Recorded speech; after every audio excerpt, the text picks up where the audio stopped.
भूमिहारों का नेता नहीं माना जा सकता ललन सिंह? ना नहीं माना जा ना लघु जो ललन सिंह पिछले लघु बने हुए हैं, कोई अपना है अस्तित्व? इस समय हमारे पास भूमिहारों का नेता कोई सक्षम है नहीं। भूमिहारों के संख्या कम है सकता। अच्छा। और भेड़ी की संख्या ज़्यादा है, तो भेड़ी के संख्या में बाघ नहीं जीत सकता है। अच्छा। एनडीए के प्रतिभागी को 2 लोगों को सीट मिला ना, अब ललन सिंह तो नीतीश कुमार नहीं हो रहे हैं। बिहार के जो चेहरे हैं वो मोदी कैबिनेट में शामिल हो रहे हैं, पर ललन सिंह लगातार क्यास लगाया जा रहा था कि ललन सिंह को भी मोदी कैबिनेट में शामिल किया जाएगा, पर ललन सिंह मोदी कैबिनेट में शामिल नहीं हो रहे हैं। हमारे साथ कुछ बुजुर्ग हैं जिन्होंने बिहार की राजनीति और देश की राजनीति को काफ़ी करीब से देखा है, इनसे बात करेंगे। चाचा क्या नाम हुआ? सगलदीप सिंह। अच्छा, ललन सिंह जी को मोदी कैबिनेट में शामिल नहीं किया गया, चाचा कैसे देख रहे हैं?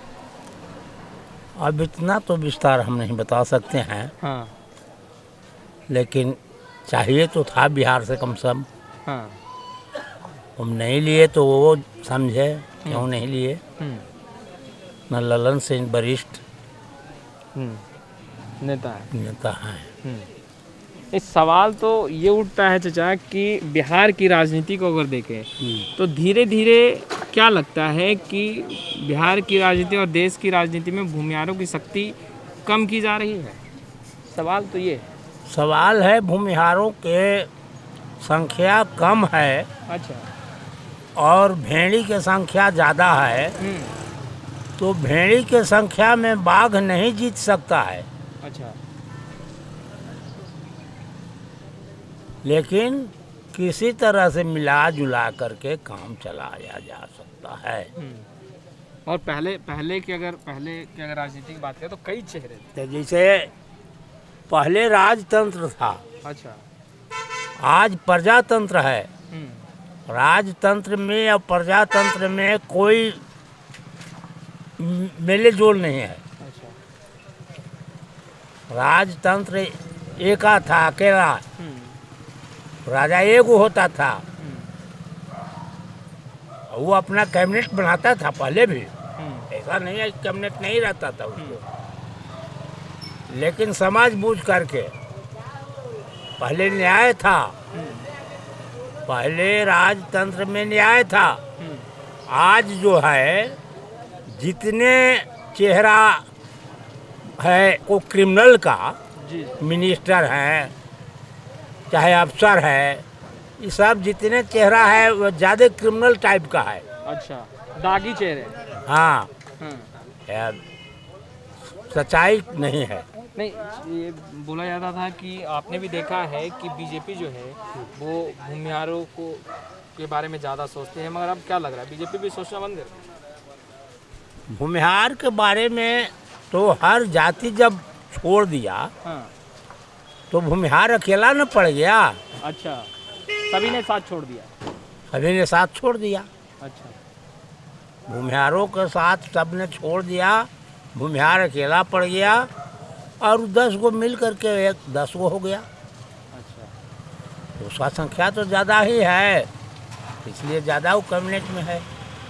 आगे कैसे भूमिहार उभरेंगे, क्या लगता है आपको, क्या लग रहा है? भूमिहार का उबार तो इस समय नहीं होगा। क्यों? क्योंकि दागी चेहरा ज़्यादा भूमिहार नहीं है। अच्छा, इसलिए उभरने ही नहीं रहे। उभर नहीं उभर पाएगा।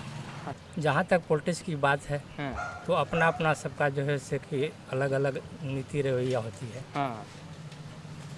क्या मंत्रणा मोदी जी का हुआ वो तो जो है से वही बता सकते हैं, लेकिन जहाँ तक एक क्यास किया जा रहा था कि ललन सिंह को क्यों नहीं किया गया, हमारा अनुमान है कि ये उनके समझ शायद खरा नहीं उतर पाया। अच्छा, इसीलिए उनको शामिल नहीं किया गया। देश और बिहार की राजनीति से भूमिहारों की शक्ति कम होती दिख रही है? किसी वर्ग विशेष पर राजनीतिक नहीं किया जा सकता है, इस बात को अब हम भी मानते हैं। और जहाँ तक सवाल है कि विशेष वर्ग को लेकर के एक पॉलिटिक्स में मतभेद भी नहीं करना चाहिए। सभी को मिला करके और चलना अगर चाहिए। मान के चले तो राजनीति जो है वो जातीय समीकरणों पर ही तैयार की जाती है। इसका वो मायने नहीं रखता है। अब मायने नहीं रख रहा है या पहले मायने नहीं नहीं, रखता पहले भी मायने नहीं रखता था। था? अच्छा। किसी वर्ग विशेष पर राजनीति करना ये नियमतः ठीक नहीं होता है। अच्छा, वर्ग विशेष पे हम कर भी नहीं रहे हैं। हम ये जानना चाहते हैं कि आप लोगों का भूमिहारों का नेता अब कौन दिख रहा है, ये बताइए। इस समय हमारे पास भूमिहारों का नेता कोई सक्षम है नहीं। सक्षम ही नहीं है? सक्षम है ही नहीं। क्यों? बड़े ललन सिंह एक बड़े चेहरे हैं, वरिष्ठ नेता हैं। नहीं, वरिष्ठ नेता थे ही, लेकिन इस समय का राजनीति कुछ अलग ही चल रहा है। अच्छा, इसीलिए इस सक्षम समय का क्या राजनीति समीकरण है? वो अपना अपना कैबिनेट का बैठक करके अपने अपने मीटिंग में वो लोग अपने अपने नेता पक्ष के क्रॉस कर लिए हैं। इसी चलते जो है वो राजनीतिक में अलग है। सब हाँ, इसका कारण है हम लोग अपने जो लोग हैं ना, यही अपने में लड़ झगड़ के अपने को कमज़ोर बना लिया है। कोई ताकत तो रहा नहीं अब। कोई पार्टी कोई उधर जाता है, कोई उधर, अपना संगठन है नहीं। अच्छा। पहले से जैसे रामजतन सिन्हा, ये कौन, कृष्णा सरदार, किंग महेंद्र, इस सब लोग ने पूरा बिहार के भूमिहार को बर्बाद कर छोड़ दिया। और उस समय जब कमज़ोर हुआ ना, इतना दुर्घटना घटी जिसका नतीजा हुआ कि आज बिहार में कोई पूछने वाला नहीं है। तो क्या अब ऐसी स्थिति आ गई चाचा कि बिहार के जो बड़े चेहरे हैं, जो बड़े नेता हैं, वो उभर नहीं पा रहे? हाँ, अपने लोग पैर खींच रहे हैं, आपस में ही टूटे। अपने में ही है। कोई कौन नेता है यहाँ बिहार में? बिहार के कौन नेता है? पिछलग्गू जो ललन सिंह पिछलग्गू बने हुए हैं, कोई अपना है अस्तित्व? ललन सिंह जी का अपना अस्तित्व नहीं है। कुछ नहीं, किसी का कोई भूमिहार नेता नहीं है कि जो हाँ कि 10 गो आदमी 10 गो 2 गो से 4 गो सीट जिता सके कि हमरे पक्ष का हो। इस तरह का है कोई नेता? कोई नहीं है बिहार में। तो भूमिहारों का नेता नहीं माना जा सकता ललन सिंह? ना नहीं माना जा ना। सकता। तो ये एक चीज़, एक बड़ा सवाल भी यहाँ से उत्पन्न हो रहा है चाचा, क्योंकि आपने देश और बिहार की राजनीति तो बाकी करीब से देखी होगी, हमसे ज़्यादा करीब से आप देखे होंगे। नहीं, आप पत्रकार हैं, आप ज़्यादा देखे होंगे। हमको ये सब थोड़े।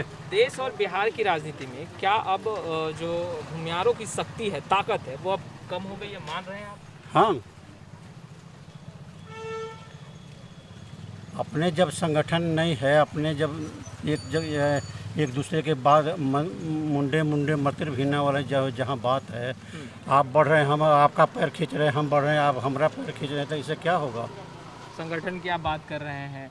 आशुतोष कुमार ने भी अपना एक संगठन बनाया, भूमिहार ब्राह्मण एकता मंच। हाँ, मेरे यहाँ भी एक आध बार आए हैं, मेरे बेटा के से शायद दूसरे हिंदू जागरण मंच करके लोग आए हैं बेटा के साथ। हाल में भी बेटा, वही लोग कहे होंगे 500 अथी बनवा के यहाँ से लेके आप विक्रम नौबतपुर में बांटा है सब। अच्छा, ये बताइए, भूमिहारों का नेता अभी कौन दिख रहा है आपको? सूरजभान सिंह है, ललन सिंह है, अनंत सिंह है, कौन दिख रहा है चाचा अभी आपको, या कोई नहीं है अभी? सूरजभान सिंह, ललन सिंह, वो अनंत सिंह कैसे हो जाएंगे? किस नहीं जानते हैं कि अनंत सिंह का क्या बैकग्राउंड है, कौन क्या बैकग्राउंड है? अच्छा। हम 76 में जी। उस क्षेत्र में हम थे, जहाँ का अनंत सिंह है उससे आगे थोड़ा 76 से, हाँ 76 से उनको आते थे तो देखते थे कि पेड़ के नीचे गांव के पीपल का पेड़ था, वो सब भाई बैठे रहते थे, आते जाते देखते थे। 2 भाई का मर्डर हो गया। बिरंचित सिंह एक भाई थे, और बड़े भाई दिलीप सिंह तो हार्ट अटैक से मरे थे, और एक और वकील थे, क्या नाम था, सब मर्डर हो गया बाढ़ में। अच्छा, तो अभी कोई चेहरा नहीं दिख रहा? कोई चेहरा नहीं है। क्या नाम हुआ चाचा आपका? नरेंद्र कुमार। तो अपना सबका वो है कि ललन सिंह नेता है, अब उनको नहीं लिया गया, युवा चेहरा को ज़्यादा तवज्जो दिया गया है। और क्या, आरसीपी सिंह युवा चेहरा है, पशुपति कुमार पारस युवा चेहरा है बिहार से। जैसा बोले सब अपना देख रहा है। हाँ। कुछ अपना भी सब तरफ से सामंजस्य बनाने का कोशिश किया है। अच्छा, ललन सिंह जी को शामिल नहीं करना। वो तो होना चाहिए था उनको लेना चाहिए था कैबिनेट में। हाँ। पता नहीं क्यों नहीं लिया। मोदी जी क्या सोच रहे हैं वही जानेंगे। क्या लगता है बिहार और देश की राजनीति में भूमिहारों की शक्ति कम हो गई अब? कम तो हो ही रही है, धीरे धीरे कम हो रही है। कम हो रही है। इसका कारण क्या है? एकजुट नहीं है सब अपने सोचता है अपना ही। भूमिहार समाज एकजुट नहीं है, आपको लगता है? हाँ, फूट है। आपको ऐसा क्यों लग रहा है कि भूमिहार समाज में ही फूट है? अब कहाँ से आप ये सोच रहे हैं? आधार क्या है? मतलब आप कह रहे हैं कि भूमिहार समाज में एकजुटता नहीं है, तो कहीं कुछ चूक दिख रही होगी आपको? चूक क्या, सब अपना अपना जैसे बताए ये मंच बना के जो बन जाते हैं, थोड़ा आगे बन जाते हैं, बढ़ जाते हैं, वो अपना सोचने लगते हैं, अपना मंच बना के वो अपने उठने का कोशिश करते हैं, जैसे समाज के प्रति सोचना भूल जाते हैं कम। तो मोदी कैबिनेट का विस्तार हो गया तो आप ये देखिए कि उसमें एनडीए के प्रतिभागी को 2 लोगों को सीट मिला ना। अब ललन सिंह तो नीतीश कुमार नहीं हो रहे हैं। पर कयास तो लगाया जा रहा है। तो कयास लगाया जा रहा था, वो अलग चीज है, वो राजनीति का समीकरण है। सब लोग चाहता है कि हमको मौका मिले, है ना, उसको मंत्री बनाया जाए, ये किया जाए, वो किया जाए। लेकिन ललन सिंह को इतना बड़ा नाम नहीं है ना। आप ये देखिए ललन सिंह जहाँ हैं वहाँ हैं अपने संसदीय क्षेत्र से। अब उस ललन सिंह को मंत्री नहीं बनाया गया, वही थोड़ी थे। आप देखिए कि जब लोकसभा का चुनाव हुआ था यहाँ पे 100% ट्रैक रिकॉर्ड रहा बीजेपी के गठबंधन का। तो अगर ललन सिंह कहते हैं कि हमको मंत्री बनाया जाए या उनके शुभचिंतक कहते हैं कि इनको मंत्री बना दीजिए, तो ऐसे ही बाकी भी तो लोग होंगे ना जी जो अपने अपने संसदीय क्षेत्र से जीते होंगे। तो उनके भी कार्यकर्ता बोले कि आप इनको ही मंत्री बनाइए। ये भी तो वही बोल सकते हैं ना कि इनको ही मंत्री बनाइए। तो इससे अगर जो देखा जाए तो फिर किसे बात बनेगा बताइए। मोदी कैबिनेट का विस्तार हो चुका है, ऐसे में आरसीपी सिंह और दूसरे तरफ पशुपति कुमार पारस मोदी कैबिनेट में शामिल हो चुके हैं। पर जेडीयू के एक बड़े चेहरे जाने जाने वाले ललन सिंह को मोदी कैबिनेट में जगह नहीं मिली है, जिसको लेकर हम लोगों से बातचीत कर रहे थे और लोगों की क्या राय थी आपने बाखूबी सुनी है। खैर, लाइव सीरीज़ के साथ बने रहें, हम तमाम लेटेस्ट तस्वीरें लगातार अपडेट करते रहेंगे। आपका बहुत बहुत शुक्रिया।